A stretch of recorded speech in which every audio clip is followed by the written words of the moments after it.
¿Ya saludó o todavía no saludó a los que tiene al lado? ¿Ya lo saludó? Si no ha saludado, pues salude, ¿ah?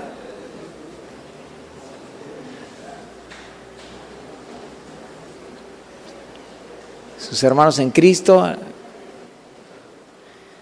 Nos vamos a ver por toda la eternidad, así es que vayas acostumbrando vamos a vivir en esa comunión allá celestial, ¿verdad? Con el Señor, con toda la familia de la fe, con todos los grandes héroes de la fe, pero sobre todo con la presencia de nuestro Señor Jesucristo, la presencia gloriosa del Señor que será nuestra satisfacción, de nuestro amado, de nuestro Padre Celestial, ¿verdad? De la gloria de su majestad, de su presencia. Muchos dicen que en el cielo hay aburrimiento, ¿verdad? Porque hay una como idea tradicional de que el cielo es aburrido, ¿no?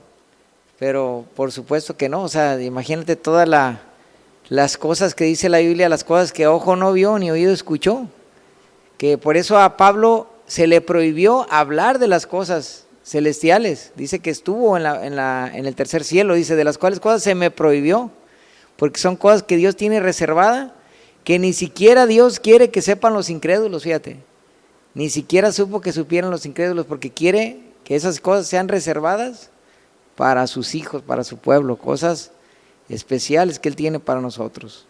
¿Cuánto dicen amén?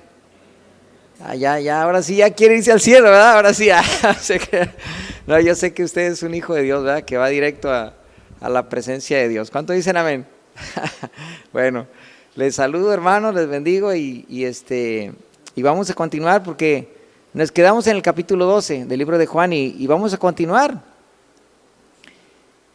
Vamos a orar, si me acompañas. Padre Celestial, gracias por esta oportunidad que nos das de poder seguir estudiando, alimentarnos de tu palabra es vida, produce tu vida en nosotros, Señor, produce esa gracia en nosotros de irnos madurando, edificando en amor y seguir este camino que es tu Hijo Jesús, Señor. Gracias por tu bendición, por mostrarnos a tu Hijo Jesús, que es esa salvación, esa luz, esa agua, ese pan, todo eso que nos da, Señor, en tu Hijo Jesús. Te damos la gloria en el nombre de Jesús, sobre todo esa plenitud que tú nos das en Cristo.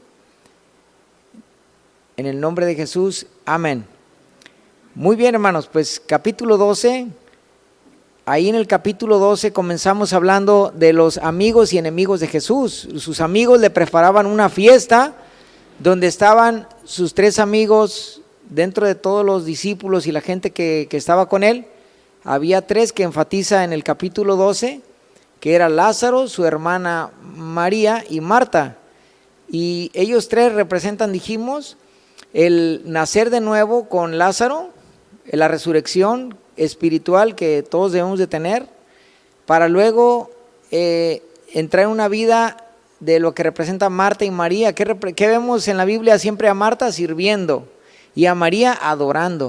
O sea, Dios nos lleva a esa plenitud al nacer de nuevo, a adorar y servir al Señor.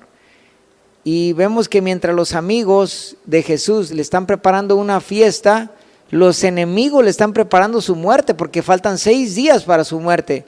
Y ellos están preparando su muerte, ya no soportan más, quieren matar también a Lázaro. Y estudiamos que todos esos principios que vimos, Jesús les dice cómo lleva Jesús a una amistad que vemos en estos pasajes. A una amistad, porque dice que estaba con sus amigos. Y Jesús buscaba esa amistad con sus discípulos. Llegó el momento a que sus discípulos les dijo: ustedes ya no son mis discípulos, son mis amigos. O sea, pasaban a un nivel de confianza, a un nivel de fraternización. Dice, porque ustedes saben, le podía contar las cosas íntimas, las cosas que Jesús vino a darles. Y vemos que en otro pasaje les dice que ustedes son mis amigos y hacen lo que yo les mando, porque al final estamos hablando de una amistad no como iguales, sino que Jesús es el Señor, es el dueño, el amo y el creador. Y en ese nivel Jesús está portándose en un nivel de amistad, pero sin que perdamos la línea de que Él es el Señor. No sé si me explico. O sea, no como un amo al que tenían que obedecer y servir solamente, sino que estaba llevándolos a un nivel de confianza y de intimidad y de amistad. O sea, Jesús nos lleva a una amistad verdadera, a una relación personal. ¿Qué es el cristianismo? Una relación personal con Jesús, que nos conecta directamente con el Padre. Nadie va al Padre, dijo Jesús, si no es por mí. O sea, por medio de Jesús es el único vínculo que tenemos para entender, conocer y relacionarnos con Dios. Dios habita en luz inaccesible. No se puede accesar al Padre si no es por medio del Hijo. Y por eso es que en Jesús habita esa paternidad, esa divinidad. Y en Jesús, al relacionarnos con Jesús, estamos relacionándonos también con el Padre. Vemos que en ese momento donde Felipe le dice, muéstranos al Padre y nos basta, Jesús le dice, hace tanto tiempo que estoy con ustedes y no me has conocido, Felipe. O sea, porque la paternidad habita en Jesús.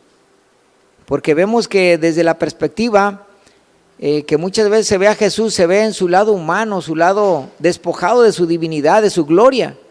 Pero cuando vemos ya el contexto bíblico general, vemos a un Cristo glorioso, resucitado, todopoderoso, en ese sentido que lo menciona Apocalipsis. Apocalipsis dice que Jesús es el todopoderoso. Y vemos que nos lleva a una amistad directa por medio de Jesús. Las religiones, hermanos, siempre son como un impedimento porque se interponen medios o otros mediadores o santos, como la religión tradicional. Inclusive el sacerdocio católico es otro impedimento que no deja que haya una comunión verdadera, porque es a través de un hombre.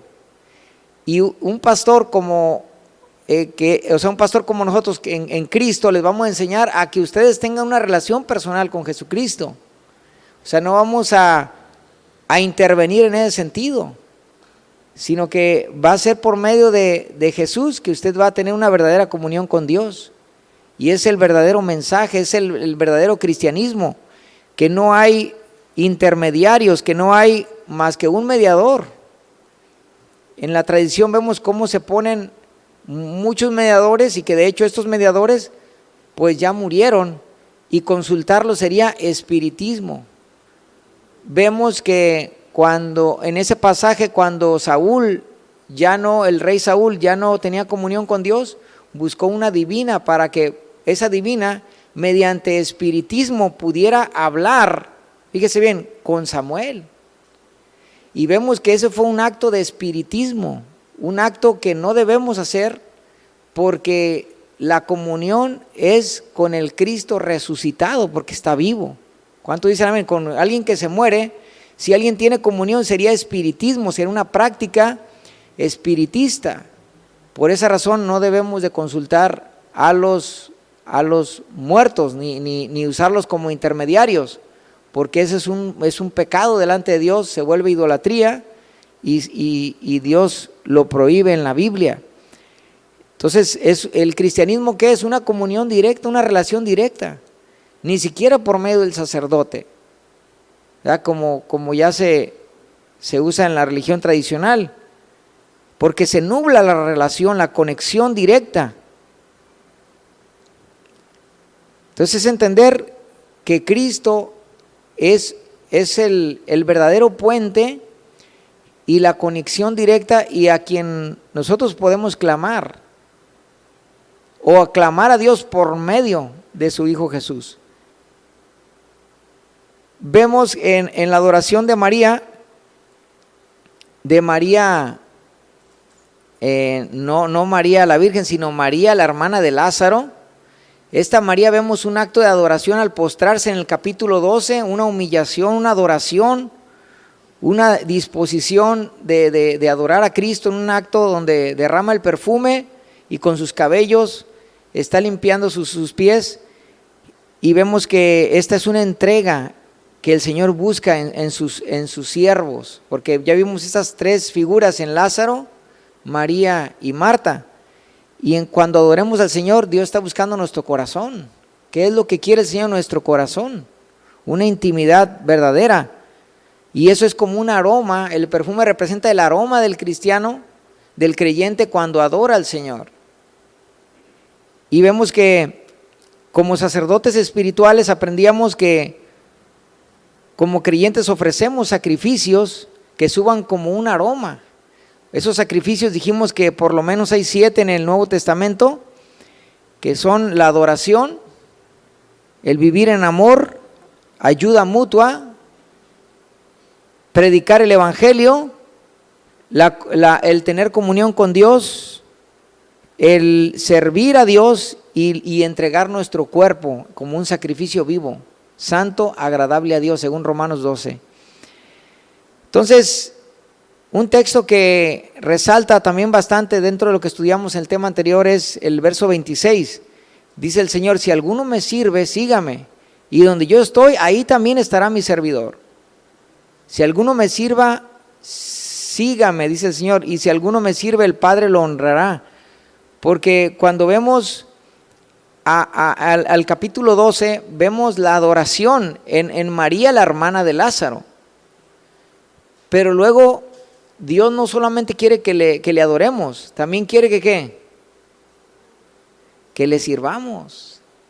O sea, automáticamente usted al convertirse se constituye un siervo de Dios, y su anhelo debe ser servir a Dios. Si su anhelo no es servir a Dios, es que tengo muchos pendientes, que tengo mucho que hacer. O sea, usted no tiene fija en su corazón y en su relación con Dios las prioridades de que primero es el Señor dentro. O sea, usted es un servidor de Dios. Y vemos que Jesús, después de que todo este pasaje nos habla de adoración, Jesús habla de que le sirvamos en el verso 26, capítulo 12. Entonces no solo se trata de adoración, sino de servicio. O sea, después de recibir un masterclass de la vida de lo que hizo María al adorar a Jesús, Jesús dice: sírvame también. Porque Jesús es nuestro Señor y vino a reunir súbditos. Y si tú eres un creyente, eres un súbdito, significa que estás diseñado para servir a Dios, para que otros se conviertan también en súbditos, en fieles sirvientes. Yo quiero hacerle una pregunta: ¿usted ama al Señor, sí o no? ¿Usted ama al Señor? Ok, ahora le voy a preguntar: ¿y por qué no le sirve? ¿Por qué no le sirve? Los que no sirven, o sea, los que no sirven, o los que no están sirviendo, porque se oye feo, ¿no? Se oye feo, así es que, bueno, es un poquito, también para que reciba una cachetada con guante blanco, ¿no? Porque hasta en el mundo dicen que el que no sirve, ¿verdad? Entonces, hermanos, Dios nos llama a servirlo, y yo entiendo los que van empezando, ok, pero yo veo gente que van empezando y que se están preparando. Es más, los jueves la hermana Ela está capacitando a los nuevos. La hermana Ela le está dando un manual de capacitación. Viene también mi esposo Chayito y está capacitando a los nuevos. Entonces eso es servicio, porque eso es prepararse para. O también tú dices: a lo mejor Dios me llama, o tengo bien identificado mi llamado, pero estoy trabajando afuera. Y trabajar afuera significa hacer algo para el alcance de las personas, para el servicio, porque es una de las formas en que servimos. A lo mejor no tienes un ministerio, pero estás haciendo algo, te estás involucrando en jóvenes, en la alabanza, en algún área, o en maestros. Quiero decirles que desde que yo empecé a servir a Dios, yo empecé a servir con niños, y servir con niños me ayudó bastante porque me enseñó a aprender a preparar predicaciones desde los 17, de los 17 años. Y a los 17 años ya podía armar predicaciones porque empezaba a relacionarme pues con lo de los maestros. Y yo no recibí clases para ser maestro. Ustedes sí reciben clases para ser maestro. Hay capacitaciones que cuando usted quiere ser maestro le van a dar capacitaciones aquí. Entonces hay que involucrarnos en servir, en preparar nuestra vida. Mínimo, si sabes que mínimo estoy limpiando mi vida, o estoy consagrándome, o preparando mi corazón, porque yo sé que debo de servir. Entonces, si alguno me sirve, sígame. Y donde yo estoy, también ahí estará mi servidor. Y eso tiene algo mucho que ver con lo que vamos a estudiar más adelante. Hay mucho que hacer. Se está trabajando en Jorgito y Antonio están yendo allá al centro de rehabilitación de Cihuatlán. Aquí hay otros dos hermanos, Tavo y Braulio, están yendo aquí al centro de rehabilitación de Barra. Entonces, algo se está haciendo y hay que estar involucrado en trabajar para el Señor, en servirle. La Biblia, cuando habla a su pueblo, habla a sus siervos y lo habla mediante parábolas para dejar el servicio que tienen que hacer para que cuando Él regrese los haya haciendo así. ¿Cómo te va a hallar el Señor si viene? De flojote, sin hacer nada, con otras prioridades en tu corazón, con otras importancias, que le das importancia a otras cosas. Cuando parte de nuestro amor y compromiso con Dios se refleja sirviéndole, sirve al Señor. Yo entiendo de alguien que tenga poquito tiempo, está justificado. De alguien que tenga 1, 2 años, se la valgo, se la fío. Pero el que ya tiene 10, 15 años,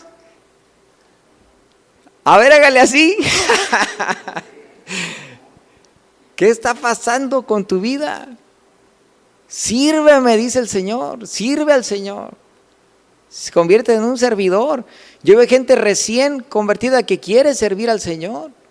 Y eso es salud, porque cuando yo me convertí, también eso lo quise hacer, servir. Y cuando yo veo un cristiano verdadero de frutos, yo veo que quiere servir, aunque sea nuevo. Pero está buscando hacer la obra para Dios. Señor, úsame, heme aquí. Entonces, si no hay servicio, no hay compromiso. Porque el papel original de la iglesia es preparar obreros. Y la Biblia dice que Dios edifica en Efesios 11, si por algo edifica a los ministerios en la iglesia, es para preparar a otros para que sirvan. Para que ya no sean niños fluctuantes, para prepararlos para la obra del ministerio. Usted está aquí y si es cristiano es para servir al Señor. O sea, Dios te está diciendo en esta hora, sírveme, sirve al Señor. Yo cuando trabajaba en Guadalajara, yo ya te dije, los mejores días de ventas eran los fines de semana. ¿Y sabes qué hacía los fines de semana? Me venía para acá a las misiones, a gastar dinero de lo poco que tenía, a gastarlo para servir al Señor. Eso es lo que hacía, los fines de semana. Y a veces cuando no venía para acá, iba a otros lados que me mandaban, con mis propios recursos, con lo poco que ganaba.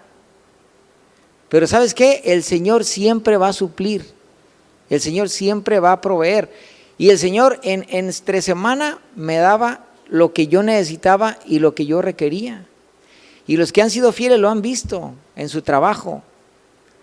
Que el Señor recompensa, que el Señor no se queda con nada, que el Señor se encarga de cuando nosotros nos encargamos de su reino.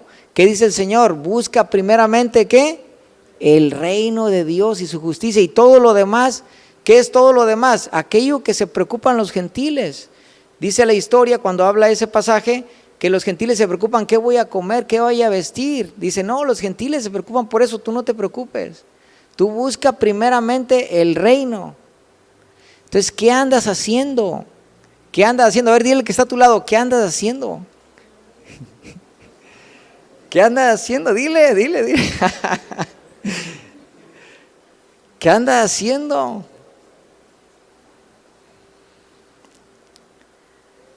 Ay, hermanos. Dice ahí Efesios 11 que Dios establece los ministerios, o sea, que haya gente que prepare a los creyentes para la obra del ministerio, o sea, para que se pongan a trabajar en Dios, a servir. Entonces nos quedamos ahí en el verso 36, en este pasaje estamos viendo que este tema es la parte 2 del tema amigos y enemigos de Jesús, porque vimos en el capítulo 12 los amigos de Jesús, y en esta parte vamos a ver los enemigos de Jesús. Es el último discurso de Jesús a sus enemigos, y de ahí lo que viene es cómo estos últimos días, porque faltan 6 días para la muerte de Jesús y para la Pascua, y cómo estos últimos días la pasó con sus discípulos, preparándose él, preparando a los discípulos, y es el último discurso público que tiene Jesús. Por lo tanto es muy importante. Dice el verso 36, mientras tienen la luz, creed en la luz. O sea, porque ya Jesús le empieza a hablar a los enemigos. Mientras que tienen la luz, crean en la luz, para que lleguen a ser hijos de la luz. Ve cómo Juan escribe este libro para hacernos saber quién es la luz. ¿Quién es la luz? ¿Qué dice el capítulo 1? Que la luz verdadera vino a este mundo. ¿Quién era? Jesús. Entonces, mientras tienen la luz, o sea, mientras estoy aquí con ustedes, crean para que sean hijos de luz. Es decir, la luz verdadera de Jesús lo que hace es hacer de otros hijos de luz. Porque Jesús también es Dios, ya vimos la divinidad de Dios. Entonces, por eso la luz de Cristo convierte a otros en hijos de Dios. Por eso el sacrificio, la semilla del sacrificio de Jesús, la que convierte también hijos de Dios, por medio del sacrificio. Entonces vemos cómo Jesús invita a creer mientras hay tiempo para convertirse en hijos de luz. Muestra entonces que las personas, ¿cómo viven? En tinieblas. Y cómo un hijo de Dios, al convertirse en Jesús, o mejor dicho, una persona que no es hijo de Dios, porque no todos son hijos de Dios en este mundo, la Biblia lo dice y lo hemos dicho muchas veces, que la tradición, las abuelitas es lo que han dicho, que todos somos hijos de Dios, y no es cierto, todos somos creación de Dios.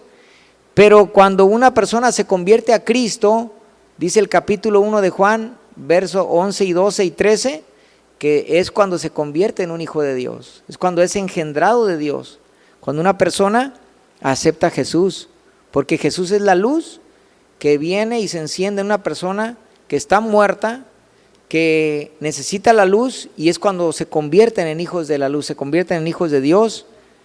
Y es lo que está diciendo, mientras tienen la luz, creed en la luz para que lleguen a ser hijos de luz. Vemos que una persona sin Cristo está en tinieblas, no es un hijo de Dios, y al convertirse a Cristo se vuelve un hijo de Dios. Dice Hechos 26:18, escoge a Pablo. Jesús se muestra como la luz, por eso quedó ciego, quedó ese resplandecimiento de Jesús, ese resplandecer de Jesús, hace que Pablo caiga de rodillas y entonces reconozca a Cristo, lo reconozca. ¿Quién eres, Señor? Y empieza a reconocer la luz de Cristo, y esa luz de Cristo le dice: Pablo, yo te he escogido por ministro, dice el verso 17, de las cosas que has visto y de las cosas que me voy a aparecer a ti. Le dice Jesús a Pablo, y le dice el verso 18, para que abra sus ojos, porque le dice que lo manda a predicar a los gentiles, para que se conviertan de las tinieblas a la luz, y de la potestad de Satanás a Dios. ¿Cómo están las personas sin Cristo? En la potestad de Satanás. Satanás los tiene agarrados, dominados, controlados. La gente no es que esté endemoniada, sino que está en el poder de las tinieblas. Mucha gente sí está endemoniada, pero naturalmente la gente está, al estar sin la luz, sin el entendimiento y al estar sin Cristo, las personas están dominadas por Satanás, con lazos espirituales, con ataduras espirituales. Y dice la Escritura que escoge entonces a Pablo para que se conviertan, las personas que escuchen el mensaje, se conviertan de las tinieblas a la luz y de la potestad de Satanás a Dios, para que reciban por la fe que es en Cristo, perdón de pecados y herencia entre los santificados. Ahí está el por qué tú y yo debemos de predicar, porque las personas necesitan ser trasladadas del reino de oscuridad al reino de luz. Las personas necesitan la luz y Dios te la dio a ti para que se la compartas a otros. No tengas temor, compártela con la autoridad que Cristo te da, con las palabras que Cristo te dé, como te las dé. Las palabras más sencillas a veces son las que la gente necesita, no palabras rebuscadas que escuchas de un predicador. O sea, las palabras, mira, Jesús vino a liberarte, déjame orar por ti. Y a veces es en el calor de una oración que las personas son tocadas, de que cuando tú clamas a Dios, la obra del Señor empieza a hacer cosas ahí, o cuando les predicas, o cuando estás compartiendo tu fe.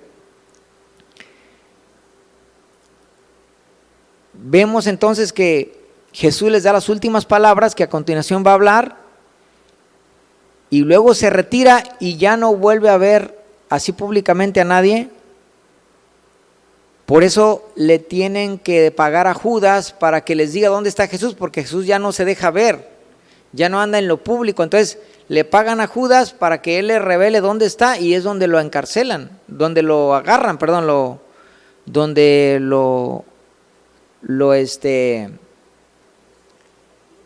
¿cómo se dice? Lo apresan. Muy bien, muy bien. Aquí mi interventor de diccionario ahí me va a estar diciendo, ¿ah? Muy bien. Entonces, las últimas palabras del ministerio público de Jesús lo tenemos en el verso 35 al 36 de este capítulo 12. Y fueron palabras de advertencia para no dejar pasar la oportunidad para la salvación, ¿verdad? Y vemos que todavía del 37 al 50, vemos que sigue explicando qué les dijo, porque a partir de ahí dice que Jesús se apartó de ellos, pero del verso 37 al 50 te sigue diciendo qué más cosas le dijo antes de apartarse de ellos, y es lo que vamos a estudiar. Ahí el verso 37 dice: porque a pesar de haber hecho tan grandes señales delante de ellos, no creían en él. Porque eran grandes señales, hermano, eran resurrecciones, cosas tremendas. El Lázaro, de tantos días de muerto, la multiplicación de los panes, convertir el agua en vino.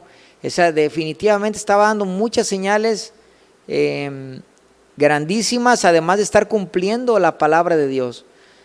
O sea, lo más importante de Jesús es que él, al vivir su vida, estaba cumpliendo las profecías que, si los fariseos, los líderes y el pueblo estuvieran más atentos de la palabra de Dios, hubieran visto que Jesús estaba cumpliendo la palabra. Hasta después que resucitó, los apóstoles tienen que predicar cómo Jesús cumplió la palabra. Eso lo vemos en Hechos 2, Hechos 3, Hechos 4. A los apóstoles compartiendo sobre profecías que Jesús cumplió, y la gente dándose en cuenta, entrando en razón que Jesucristo era el Mesías porque cumplió las profecías. Por eso hemos hablado de que las señales de Jesús no es tanto que el hecho que ha hecho milagros, porque la Biblia dice que el anticristo también va a hacer milagros y que los falsos profetas pueden traer señales también. Pero lo que sí es la regla es que Jesús estaba cumpliendo la palabra de Dios y las profecías, con esas señales y con lo que decía y hacía. Entonces Jesús era el verdadero Mesías, y el corazón de la gente se había endurecido, porque estaba más pendiente de sus tradiciones. Y es exactamente lo que pasa ahorita.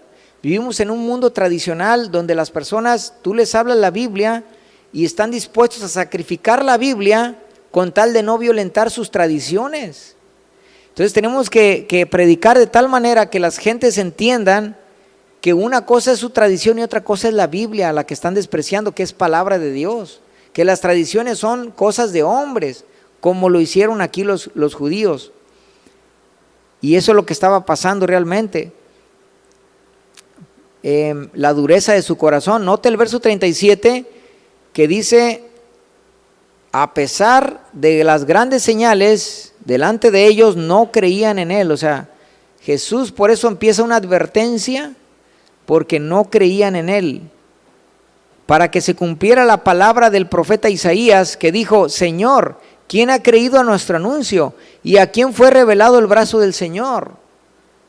O sea, porque en tiempos de Isaías no creyeron, y fue una advertencia profética que tampoco creerían al mensaje del Mesías, como este pueblo religioso no creía en el Mesías. Y dice el verso 39, por esto no podían creer. Note esto, no creían, dice el verso 37. Verso 39 dice, no podían creer, porque Isaías dijo otra vez, o sea, en otro pasaje, dijo: ha cegado los ojos de ellos y endureció el corazón de ellos, para que no vean con los ojos ni entiendan con el corazón y se conviertan y los sane. O sea, este pasaje aparentemente culpa a Dios de que ellos estén duros, pero ahorita vamos a estudiar eso. Ahorita vamos a ver por qué el corazón de ellos está duro y cómo es que estas personas permanecen así. Hasta nuestros días los judíos no reconocen a Jesús. Y es algo bien tremendo, que lo vamos a entender a la luz de la Biblia. Entonces, quiero que sepan algo, hermanos. Verso 41, aquí está una cosa maravillosísima, hermanos. Si ustedes entienden el verso 41, vea lo que dice. Esto dijo Isaías. El verso 39 dice que no podían creer porque Isaías profetizó, o dijo Isaías: ha cegado los ojos de ellos y endureció el corazón de ellos, para que no vean con los ojos y ni entiendan con el corazón y se conviertan y los sane. Ojo, verso 41. Esto dijo Isaías porque vio su gloria y habló acerca de él. Fíjese, hermano, Isaías en el capítulo 6, Isaías ve la gloria de Dios. Isaías ve la gloria de Dios porque lo ve en el trono y lo ve en la majestad, y ahorita lo vamos a estudiar. Y en la majestad del trono de Dios, al ver a Dios, entonces dice la Escritura lo que dice el verso 40 o 39, 40, que dice que ha cegado los ojos de ellos, justo cuando está ahí en la gloria del Señor, en la gloria de Dios. Dice Isaías esas palabras. Hermanos, ojo, porque aquí Juan está diciendo que este pasaje, cuando se endurece el pueblo, se endurece en su corazón, para que no vean con los ojos ni entiendan con el corazón y se conviertan, dice el verso 41 que esto dijo Isaías porque vio su gloria y habló acerca de él. Porque habló acerca de Cristo, hermanos. O sea, ¿a quién vio Isaías? ¿Quién estaba en el trono? Era Cristo, hermanos. Y si ves el verso 42, dice: sin embargo, aún de los principales muchos creyeron en él. Muchos de los principales, porque ¿de quién hablaba Isaías? Hablaba de él, en el que creyeron estos líderes, y del que está hablando en contexto el verso 37, porque a pesar de haber hecho tan grandes señales delante de ellos, o sea, Jesús, no creían en él.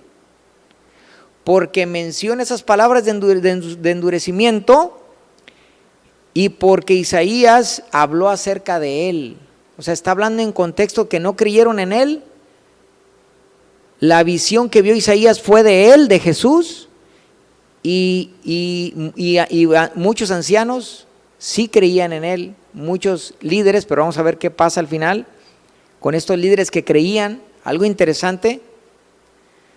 Entonces, de quien está hablando Isaías, hermanos, es de Cristo. ¿Cuánto lo están viendo? Por contexto, por escritura, por aclaración que está haciendo Juan. Y ese que está viendo Isaías, cuando menciona el endurecimiento de su pueblo, es en la gloria de Dios. Vamos a verlo, Isaías 6:1. Dice: en el año que murió el rey Usías, vi yo al Señor sentado sobre un trono, alto y sublime. Sus faldas llenaban el templo. Isaías está escribiendo esto. Es la visión de Isaías. Por encima de él había serafines, cada uno tenía 6 alas, con 2 cubrían sus rostros, con 2 cubrían sus pies y con 2 volaban, porque la gloria de la majestad de Dios, que aquí Juan te dice que ¿quién es? Te dice que es Cristo. Claramente, hermano, porque ¿de qué trata Juan? Juan trata de que Jesús es Dios. Eso trata el libro de Juan. Claro, la revelación bíblica nos muestra al Padre y al Hijo, y al final del Apocalipsis vemos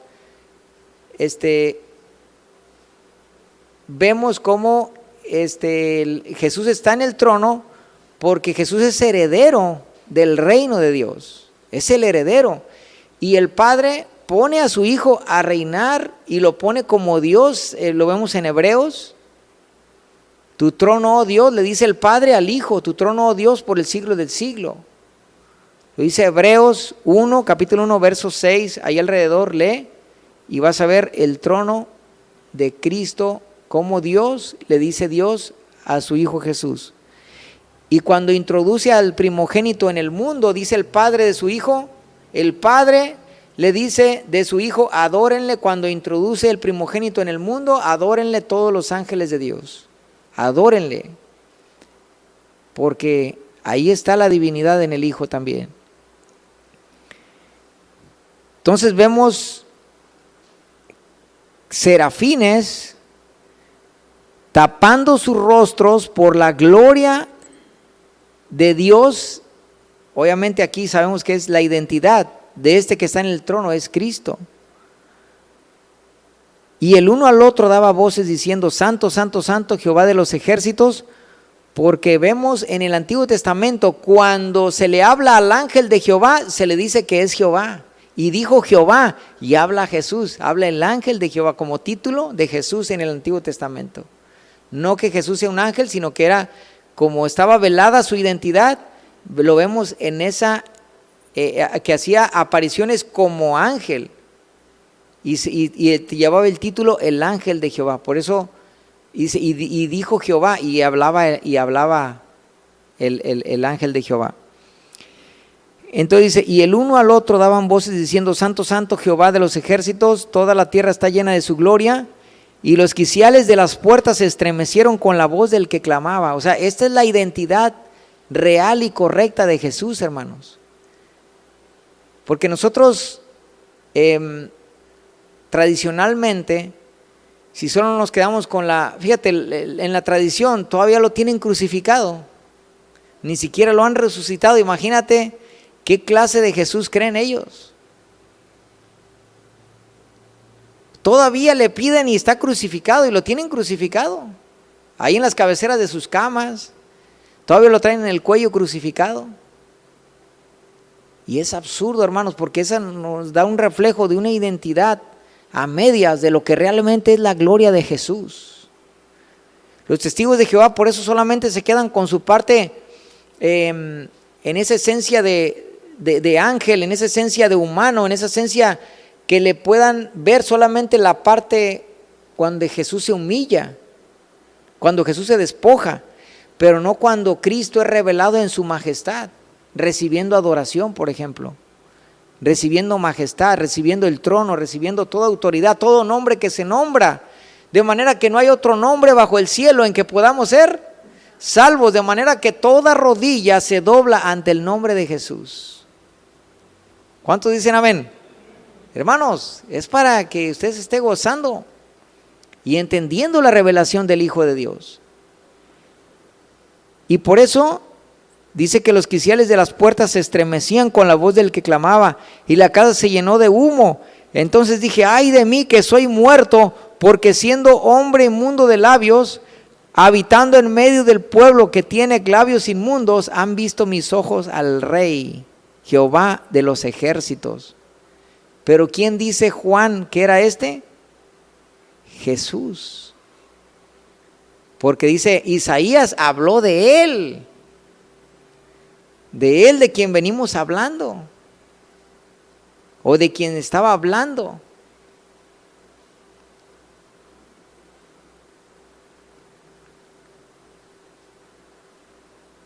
Jehová de los ejércitos, porque Jesús hereda todos los títulos y nombres de Dios en el Antiguo Testamento. ¿Quién es, en el Antiguo Testamento, quién es la roca de salvación?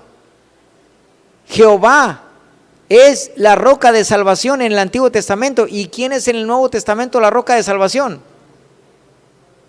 ¿Quién es? Porque es Cristo, porque Jesús hereda nombres y títulos del Padre, inclusive la paternidad. Dice la profecía Isaías 9:6 que Jesús, el Mesías, el que nacería, el niño que nacería, sería llamado ¿cómo? Dios fuerte, Padre eterno, admirable consejero, Dios fuerte, Padre eterno, Padre, Dios, los títulos.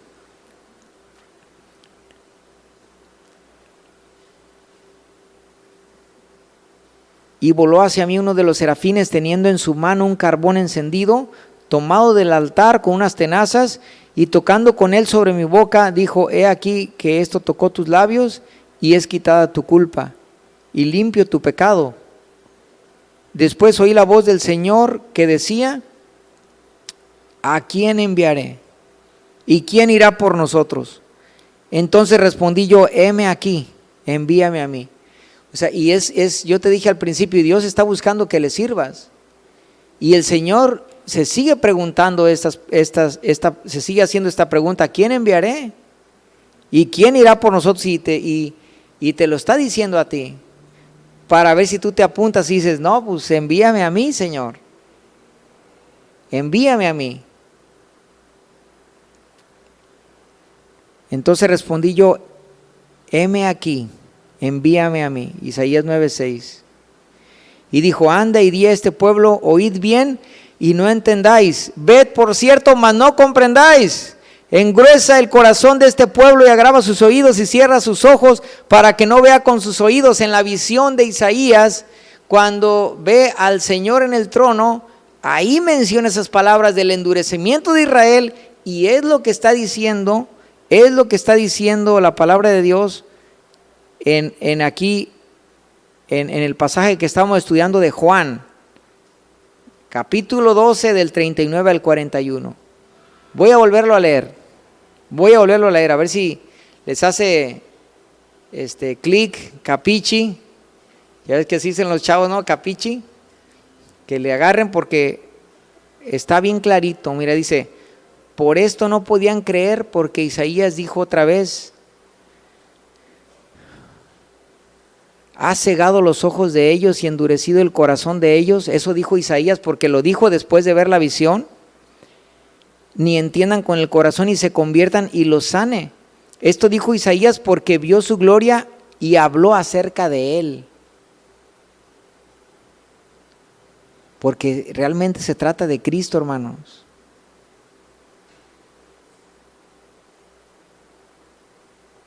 O sea, entonces la visión de Isaías se trata del Mesías en la gloria de Dios, en el trono de Dios. Porque Jesús es el reflejo de la gloria del Dios que no vemos. ¿Cuántos ateos se han obstinado tanto en que a Dios nadie lo puede mostrar, nadie lo puede evidenciar, que no lo podemos probar, cuando Jesús hizo su aparición histórica hace 2000 años? ¿Cuánto dicen amén? cuando más de 6 historiadores contemporáneos ratifican su existencia. 2 de ellos ratifican que resucitó. Mencionan la resurrección de Jesús. Y algunos de otros ellos mencionan los milagros que el Señor hizo. Otros mencionan su muerte. 6 historiadores por lo menos ratifican que el mundo tiene como historiadores reconocidos, o sea, dentro de lo que es la historia, y que se ratifica la historicidad de Cristo, la veracidad de Cristo.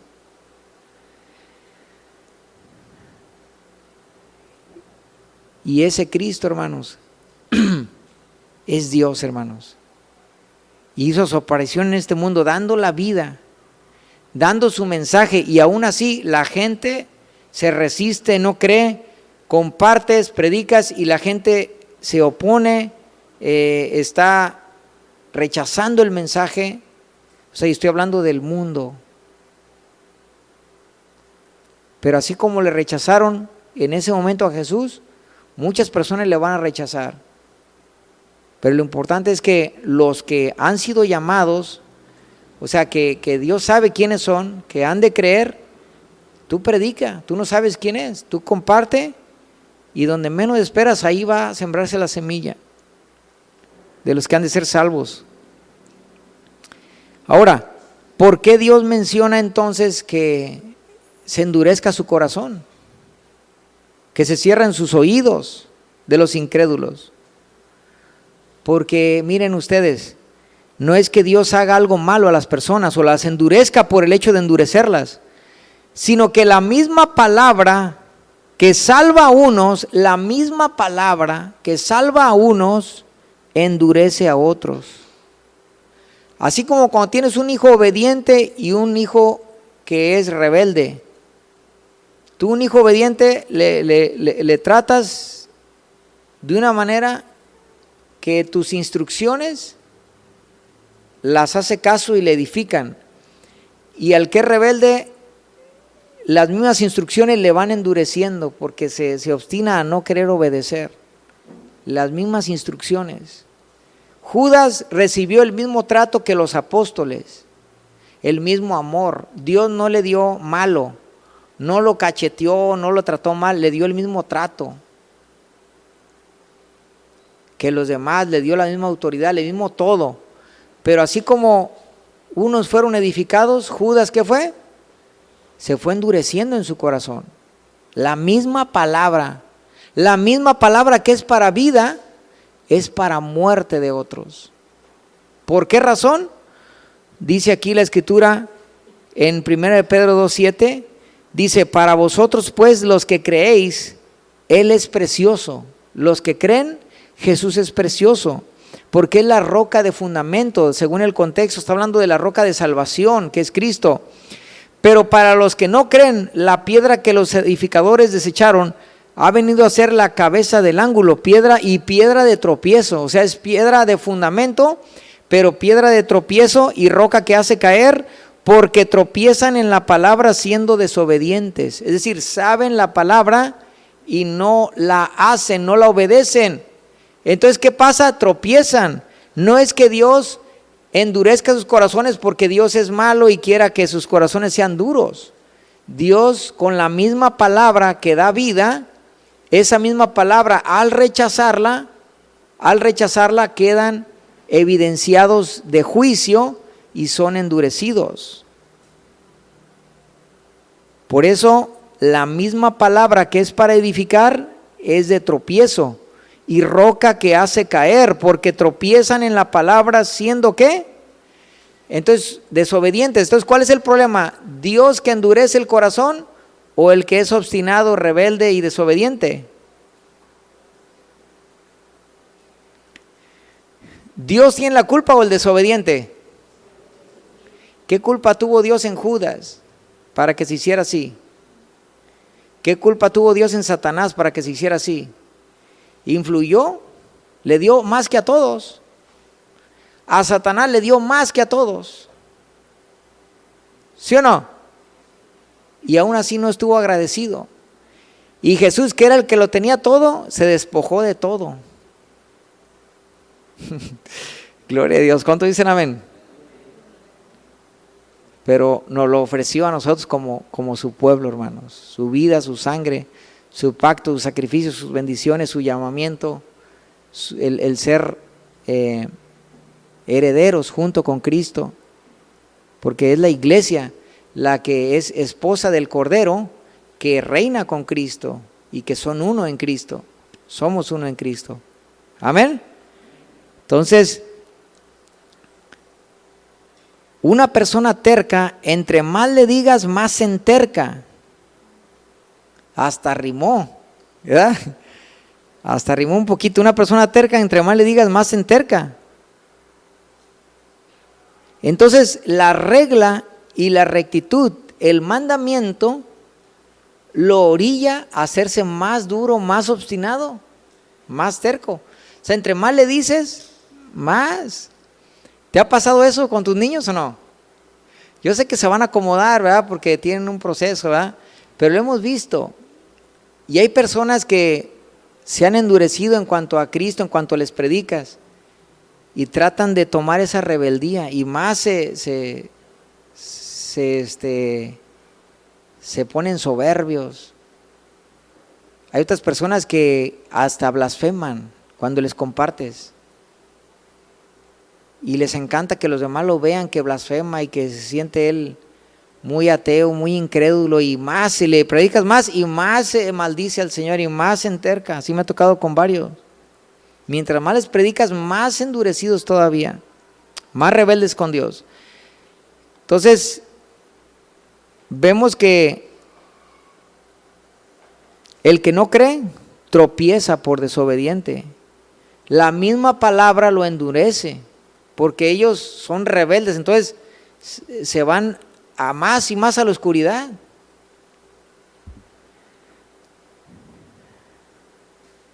No es que Dios force en contra de la voluntad de las personas, sino que ellos deciden endurecerse. Entonces, vemos gente endurecida, oídos cerrados, ojos ciegos, que no querían ver, que no querían reconocer. Y así, ¿cuántas veces no te pasa que predicas la palabra y no quieren? Yo he predicado con manzanitas a personas. Mira, ve este texto, ¿dice o no dice? Sí, sí dice. Bueno, entonces, ¿qué dice la tradición? Pues lo contrario. Entonces, ¿a quién va a hacer caso? No, es que mis abuelitas, y es que mi mamá, y es que... bueno, pues sí, ya es asunto tuyo, pero yo te estoy demostrando que la palabra de Dios, el mandamiento de Dios, la voluntad de Dios, el dictamen de Dios es uno y el del hombre es otro que tú quieres seguir. Yo te dejo en tu rebeldía, en tu necedad, en tu obstinación, pero yo te prediqué. Y hay personas que yo les he dicho, yo voy a ser testigo en aquel día. Y para muchos aquí también que no han querido echarle ganas, yo voy a ser testigo en ese día que yo les compartí. Y yo voy a decir, no, sí, se estaba durmiendo, ¿cómo no? No se crean, no se crean.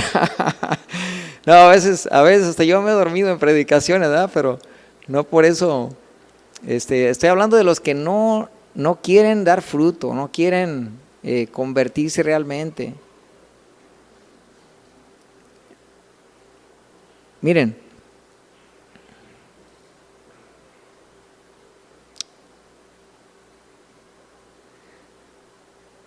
verso 42, sin embargo, aún de los principales, muchos creyeron en él, porque está hablando de él, de Jesús, y dice Juan, es que Isaías está hablando de él, de Jesús, y luego, sin embargo, muchos de los principales creyeron en él. O sea, líderes religiosos que estaban en el Sanedrín, que estaban en el liderazgo de Israel, creyeron en él. Y todos van a decir, gloria a Dios, creyeron en él. Mira, los líderes creyeron en él, muchos líderes, muchos principales. Pero hay un problema aquí. Pero, hay un pero. Después del coma hay un pero. Después de que dice que muchos creyeron en él, pero, a ver, ¿cuántos creen en Jesús? Así que no, Jesús es mi Señor, mi Salvador, mi Redentor, me ha dado la vida. ¿Cuántos creen en él? No, ya sienten que los va a comprometer a algo, no no quieren levantar la mano. A ver, pues, ¿cuántos creen en Él? Pues sí, total. Que vengan las pruebas, a ver si es cierto. No se crea, levante la mano bien, yo no veo muchos convencidos. Lo bueno es que sí vinieron, Lo bueno es que sí vinieron todos. Ok, muchos creyeron en Él, entonces hay un pero aquí, hay un pero que sí vale.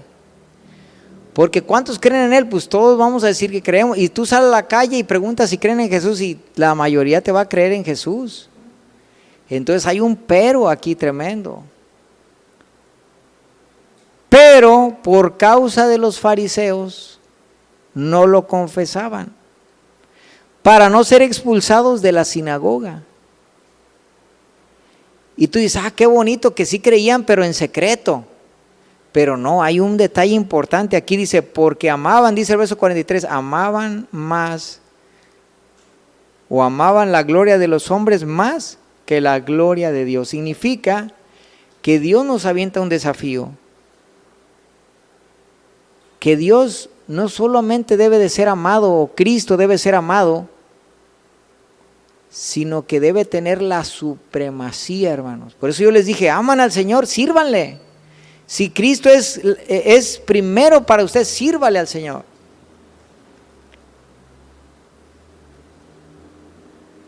Vemos cómo personas pueden creer, pueden estar convencidos de Jesús, pero amar más algo, otras cosas. Muchos no se congregaban por el trabajo, y otros por el fútbol, y otros por una cosa o por otra, pero poco a poco al recibir al Señor su palabra, fueron ajustando sus prioridades. Entonces dijeron, no, el Señor es primero. Entonces le empezaron a dar orden a su vida y empezaron a darle significado a lo que es Cristo, y gloria a Dios. Pero vemos aquí que hay personas que no estaban dispuestos a renunciar a sus puestos de autoridad o de fama o de liderazgo que tenían al ser principales. Yo he sabido de sacerdotes católicos, hermanos, no uno, varios, que han reconocido a Cristo y la palabra, pero dicen, pero ¿sabes qué? ¿Pero qué voy a hacer? Si no sé hacer otra cosa. Entonces, por cierta posición, por cierta economía, dicen, no, pues mejor aquí me quedo, cierta influencia. Pero ¿qué va a decir mis familiares? ¿Qué van a decir mi abuelita? Y muchas personas también que creen, que sabemos que creen, personas que les hemos compartido, que creen en Jesús, pero aman más la gloria del mundo, de los hombres, porque no, ¿cómo voy a ir a la iglesia? ¿Qué va a decir mi familia? Y no vienen a congregarse, hermanos.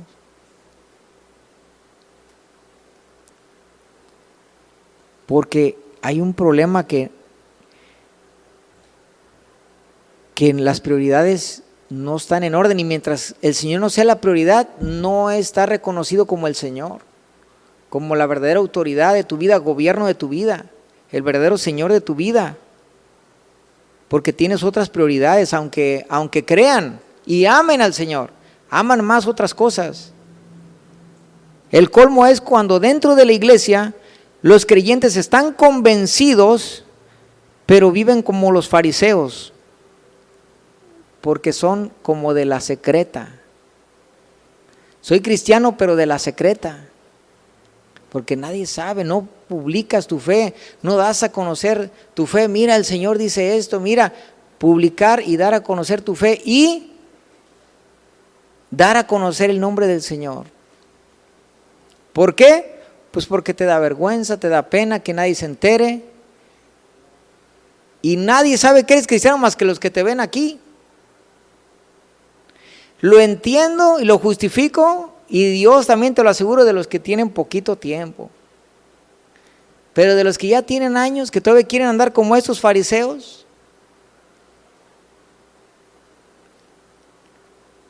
que nadie se dé cuenta que soy cristiano, o nadie se da cuenta. ¿Por qué? Porque no confiesan su fe.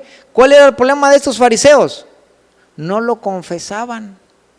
un cristiano cuando tiene sus prioridades en orden, el Señor es prioridad, le vas a confesar con quien sea, le vas a confesar. Le vas a dar a conocer con gusto, con gozo. Que me critiquen, no importa. Que me digan mis amigos que voy a perder a mis amigos, no importa. Yo me acuerdo de mi papá cuando recién se convirtió, él tenía diario, hermanos, diario, hasta 20 personas ahí acompañándole, él trabajando y acompañándole, y siempre ahí la convivencia, que la carne asada, que el esto y lo otro. Va a decir, con razón eran sus amigos, o sea, tenía toda la botana ahí, el pepino, las cervezas, el vino ahí, no, tenía como 20 personas diario, hermanos. Y las charritas y los amigos, jijiji, jajaja, cuando se convirtió. Pregúntate cuántos siguieron siendo sus amigos. No, pues empezó a predicarles, empezó allá, a lo mejor había refresco ya, pero ya no había vino. Y dijeras, aunque sea por el refresco, pero al convertirse, no, pues ya no sé qué le pasó a y lo dejaron, los amigos. Y esta es la prueba de las prioridades, hermano. Todos pasamos por diferentes pruebas. Tú, al ser creyente, vas a pasar por el fuego, hermano, vas a pasar por hornos de fuego que están preparados al serte cristiano, al ser creyente, por pruebas difíciles que van a venir de muchos tipos, de mucha clase, que después te voy a compartir en otra ocasión, porque hay pruebas que vamos a pasar. Un día les compartí dentro de una serie cómo los patriarcas, cada uno pasó diferentes pruebas. Abraham, por ejemplo, pasó la prueba de las prioridades. Y un día Dios le dijo, dame a tu hijo. Y Abraham, ¿qué dijo? Aquí está, Señor. ¿Se acuerdan? Y entonces, ¿quién estaba primero? ¿Dios? O las bendiciones, porque era la bendición, representaba la bendición. Ya ves que le dicen a los niños, así le dicen la bendición, ¿eh? Entonces, ¿sabes qué? ¿Quién está primero? No, pues está primero Dios. Y la prueba de las prioridades la vamos a tener que pasar nosotros. ¿Quién está primero en tu vida? ¿Tu trabajo? ¿Tu carrera? ¿Tu jubilación? ¿Qué está primero en tu vida?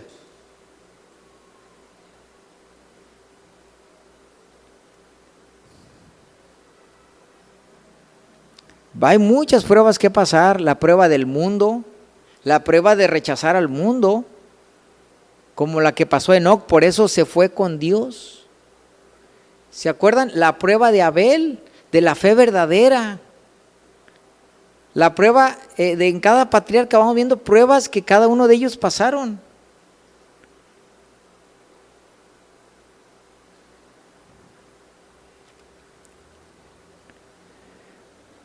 Y son pruebas que vamos a pasar nosotros.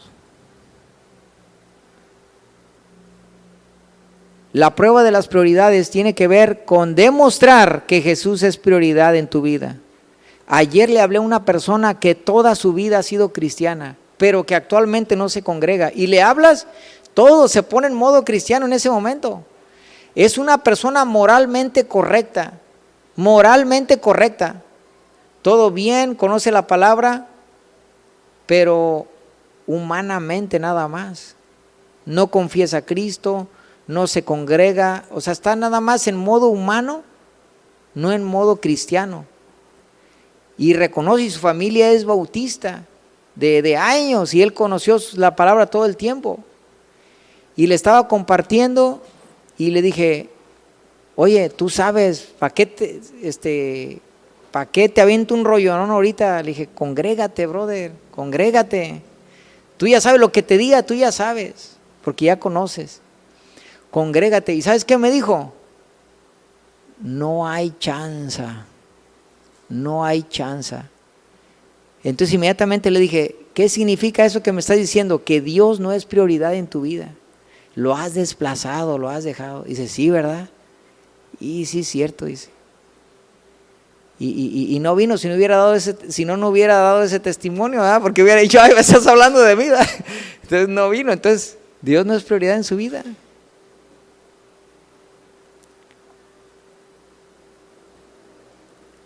Cuando una persona es creyente pero no lo confiesa con los demás, no se congrega, no le da la prioridad al Señor, tiene la fe de los fariseos. Cuando tú no confiesas a Jesús, tienes la fe de los fariseos, que creían pero no le confesaban. Cuando tú crees pero no vives la palabra, tienes la fe de los demonios. Porque los demonios creen y tiemblan, pero no viven la palabra, y la creen y la saben. Satanás sabe la Biblia. Cuando tú la sabes pero no la vives, esa es la fe de los demonios. O la fe de los fariseos. ¿Cuál de las dos tienes? ¿O la fe verdadera? La fe que tiene al Señor en primer lugar. Amén. Hermanos, somos de Cristo.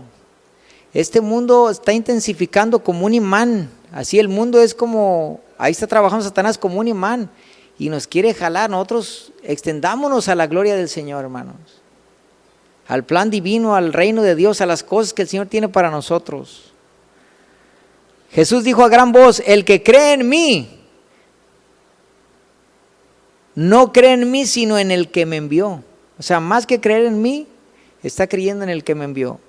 O sea, no se puede aceptar al Padre si primero no se acepta al Hijo. Dios habita en luz inaccesible. Por eso los testigos de Jehová todo el tiempo, sin querer, al no dar el lugar correcto a Jesús, quieren entrar ante el Padre sin el medio correcto que es Cristo. ¿Y por qué hablo de esto? Porque no es por estar criticando, hermanos, es para que usted se enseñe bíblicamente que a Dios no se accesa, y las personas así viven en el mundo creyendo que pueden accesar a Dios cuando el único medio es Jesús.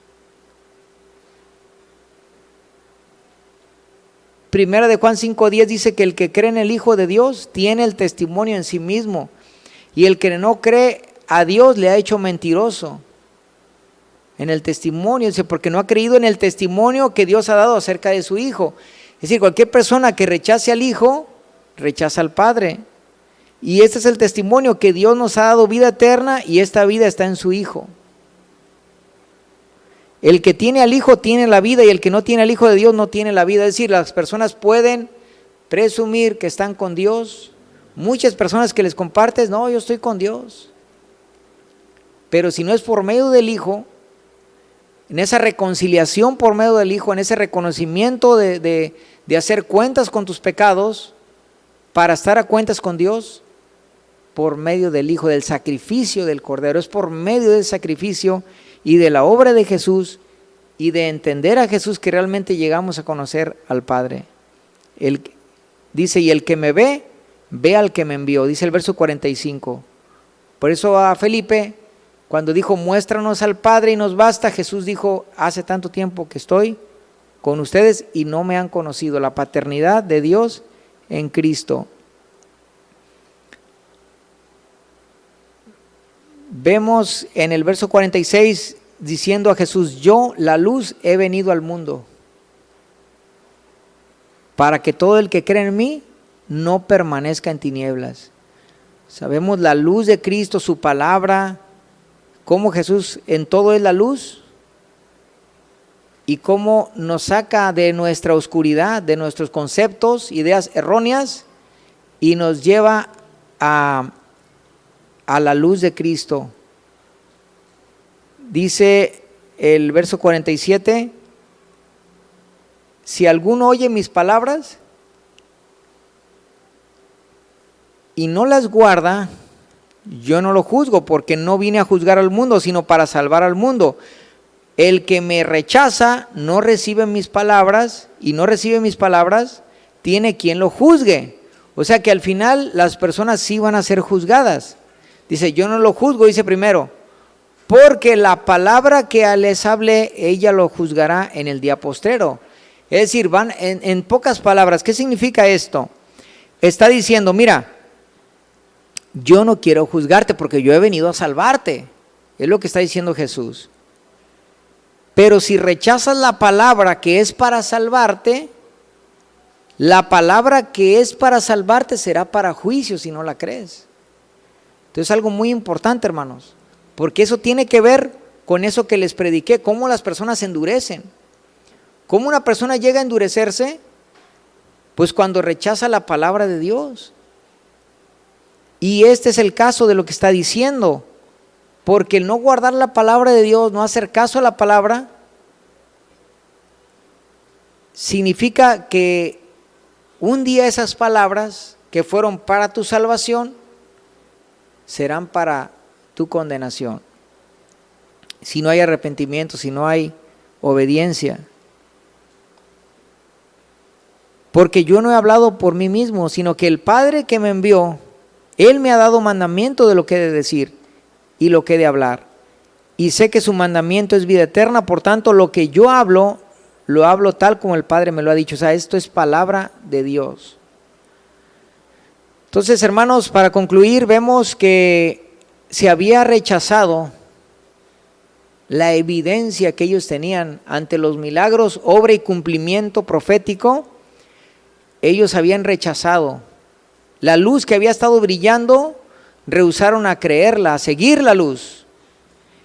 Y eran personas religiosas, eran personas del pueblo judío, personas que debieron estar preparados para recibir la luz. Dice el verso 37, no creían. Dice el verso 39, no podían creer. Dice el verso 39, por consiguiente Dios dijo que no creerían. Hermanos, vemos el endurecimiento de Israel profetizado, que no iban a creer, y hasta este momento Israel no cree como pueblo, como nación.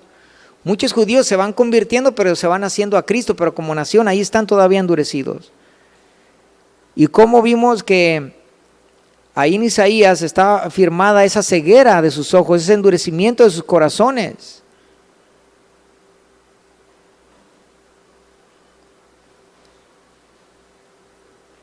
Y vemos que ese endurecimiento siempre es para juicio, 7 veces en la Biblia. Es una advertencia, hermano, al inconverso, al que toma las cosas a la ligera, el que se le presentan las oportunidades de escuchar y de creer, que estamos hablando cosas de verdad, cosas de la salvación, cosas del reino de Dios, que Dios ha hablado. Entre tanto que tenéis la luz, creed en la luz. Dice Isaías 55:6, buscad al Señor mientras puede ser hallado.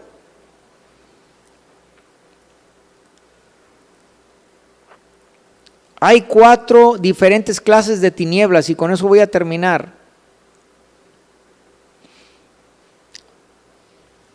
La tiniebla mental que produce Satanás. En 2 de Corintios 4:6 habla de que Satanás, 2 de Corintios 4:3 al 6, habla de que Satanás ha cegado el entendimiento. El entendimiento es una tiniebla, ¿qué? Mental. Que no entiendan, que no perciban. Dice que en la parábola del sembrador, cuando una persona no la entiende, llega Satanás y roba la semilla. En la parábola del sembrador, ¿cuánto lo han visto? Ok, entonces ahí está la tiniebla mental que produce Satanás.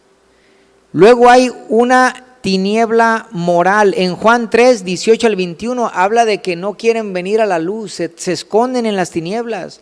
La gente sabe de que cuando tú le predicas, no, es que luego voy a dejar este vicio, no, luego voy a dejar de vivir así como vivo. O sea, les gusta su forma de vivir, su pecado. Es una tiniebla moral que no logra ver la luz de Cristo, la restauración, el amor de Dios, la obra de Dios. Entonces no quieren convertirse porque aman el pecado, porque detestan la luz. Eso está en Juan 3:18 al 21. Dice que la luz vino al mundo, pero los hombres amaron más que las tinieblas que la luz. Entonces hay tiniebla mental que produce el diablo, luego hay una tiniebla moral en la que vive la gente, pero luego, hermanos, hay una tiniebla como juicio de Dios. Una tiniebla como juicio de Dios, hermanos, que es la que vemos aquí en Juan 12, 35 al 36, que es una tiniebla que como juicio de Dios, la misma palabra que es para su salvación será para su condenación. No sé cuánto la están viendo, de que la misma palabra es como un juicio para la persona, o es para vida o es para muerte, que es lo que estudiamos.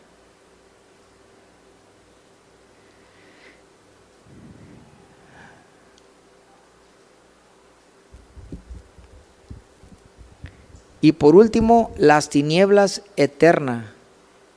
En Juan 12, 46 habla de que el que cree en la luz dice que no va a permanecer en muerte. Ven que vayamos a Él es la luz, y que no, dice, no permanecerán en tinieblas. Porque el permanecer en tinieblas, hermanos, viene el juicio y la gente entrará en unas tinieblas eternas, en el lago de fuego.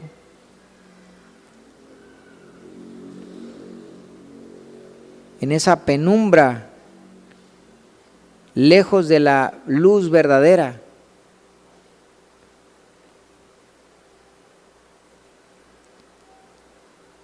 La Biblia da esta referencia cuando dice las tinieblas de afuera.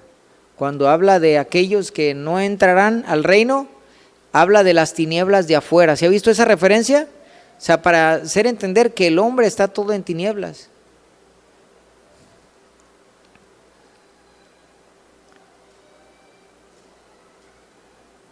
O estará eternamente en tinieblas, si no hay arrepentimiento. Vamos a ponernos de pie, si me acompañan.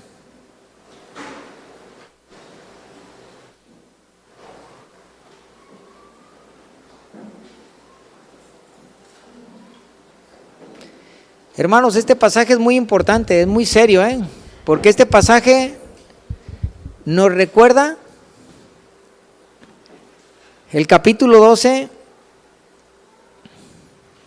las oportunidades que tenemos ahora, que la luz siempre, no siempre brillará la luz, y entre tanto que tenemos la luz, hay que recibirla, porque llegará el día, si no atendemos la luz, cuando esa luz será para juicio, hermanos, no para vida. Yo no sé cuántos,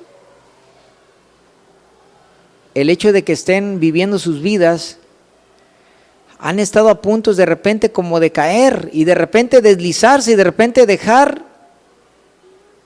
la vida eterna, y dejar el reino, y dejar todo. ¿Por qué? Por el pecado, por el mundo, por la amargura, por una cosa, por otra. Entonces no vale la pena, hermanos, no vale la pena nada que ofrezca el mundo, nada. Porque todo lo que ofrece el mundo son prisiones, cárceles, y al final todo es para muerte, aún parezca algo bueno. Entonces, hermanos, aferrémonos a la luz, y del todo que la luz de Cristo brille en nosotros, hermanos, y que nosotros mismos seamos los que están compartiendo esa luz a otro. Una de las cosas que hace que tu vida revolucione y se prenda esa chispa, esa luz, pues es cuando decides confesar a Cristo, porque si vives así como los fariseos que tenían esa fe, así como de la secreta, como que nadie se entere, pues significa que no está en el lugar especial que Cristo debe tener. Pero cuando está en lugar especial, tú vas a dejarlo ver en tu vida. Y cuando empiezas a dejarlo ver, vas a empezar a brillar más. Y la luz va a empezar a disipar la oscuridad a tu alrededor.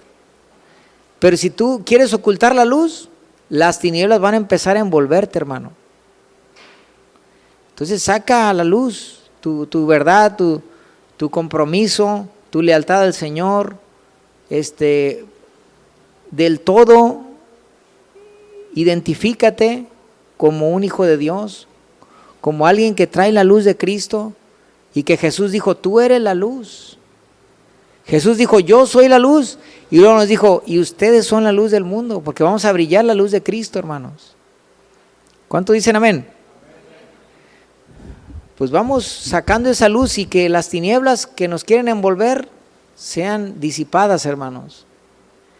Cierre tus ojos, adore a Dios.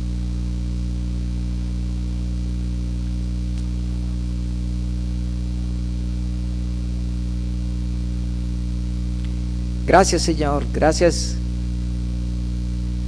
por tu Hijo Jesús, que es nuestra luz. Tantas ideas, conceptos en el mundo, pero vemos que sobre todo resalta la luz más brillante de todas, la luz verdadera, la que alumbra a todo hombre. Por eso tú fuiste alzado, Señor, en la cruz. Y tú dijiste que cuando fueras alzado, a todos atraeré a mí, porque tú eres esa luz que iba a brillar a todos los rincones, Señor, para que fuera predicada tu palabra y la gente se dieran cuenta que tú eres la luz, que tú eres más que cualquier iluminado de este mundo, que cualquier portador de luz, porque esas luces son falsas, Señor, mas tu luz es la luz verdadera, Señor, que alumbra a todo hombre. Es el único camino, no hay otro nombre en que podamos ser salvos. Lo comprobaste con la resurrección, Señor, de tu Hijo Jesús, y te damos la gloria, te damos el honor. Entendemos, Señor, que en Jesús tú estás brillando, Señor, a todo hombre, que estás iluminando los corazones, las mentes en tinieblas, para que Satanás no los engañe en su mente, sino que tu palabra ahora son nuestros argumentos, ahora son nuestra defensa, nuestro escudo, nuestras armas. Y tu palabra dice, vístanse de las armas de la luz, porque el mundo está en tinieblas y habitamos en tinieblas, pero nosotros mismos portamos la luz, y las armas son de luz. Al vivir en amor, en gozo, al vivir en cada uno de tus atributos que nos compartes, Señor, para vivir con gozo, con alegría, con amor hacia los demás, compartiendo tu sabiduría y tu palabra, Señor, para ser llenos de ti, de tu presencia, irradiando esa luz, no solo en nuestro carácter, sino con los hechos también y las obras que has preparado, Señor. Te damos la gloria, bendice a mis hermanos para que anden en tu luz, para que dejen que tu luz gloriosa esté en ellos y se refleje a otros, y publiquen, Señor, esta fe, esta verdad, esta luz, que la den a conocer a otros también, y que esa luz, Señor, pueda estar manifestándose en ellos, y la oscuridad que quiere atormentarlos, que quiere envolverlos, sea disipada, Señor, porque ellos se determinan a serte fieles, a darte la prioridad, a reconocerte en todos sus caminos y a reconocer que tú eres la luz, Señor, que ha venido a librarnos de las penumbras eternas, Señor. Ahora contigo tenemos la luz en nuestro entendimiento, en nuestro corazón, Señor, y te damos la gloria porque ahora nos has llamado a esa luz de tu reino, Señor, en un reino de luz, porque nos has trasladado de las tinieblas